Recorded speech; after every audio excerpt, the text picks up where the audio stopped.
A community garden has been uprooted after it was planted in memory of two people killed in Uptown. In the last month, activists created a community garden on the empty land at Lake Street and Girard Avenue, where Winston Smith and Deanna Marie Knidick both died.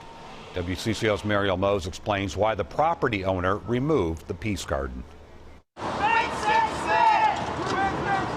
As people chanted the name of the man this garden was built in memory of, bobcats removed and cleared it. Then cement barriers went up, along with extra tall fencing. This was a decision by the management group 7 Points Uptown, formerly known as Calhoun Square, which owns the property. Well, the neighborhood's ecstatic. It was a source of trouble. I feel sorry for their cause. I mean, people died, and I really feel sorry for that. Bill lives nearby. He believes the Peace Garden fell short of its commitment. From my experience, I found that it was peaceful on the surface, but as you stood there and looked in, you were sworn at, chased away.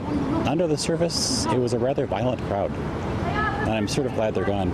In a statement, 7 Points Uptown says they originally allowed the garden, but overnight vandalism, fires, noise, and blocking streets was an unsustainable and unhealthy situation. One day last night, about 3 in the morning, I smelled smoke, and I got up to see if it was my house.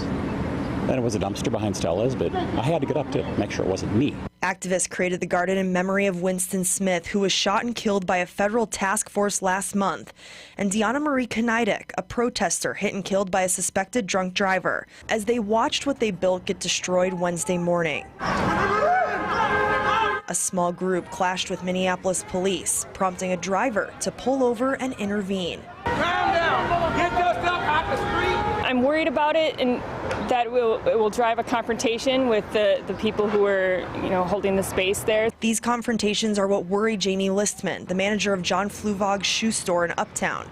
She hopes something good comes from this now empty space. If they're removing it and the owners of the 7 Points Mall do intend to actually develop the space and actually make it into something, I think that's positive. In Uptown, Marielle Mohs, WCCO 4 News. Protesters at the intersection didn't want to speak with us today. We also reached out to several activists. They too declined to share their perspective on the removal of the garden.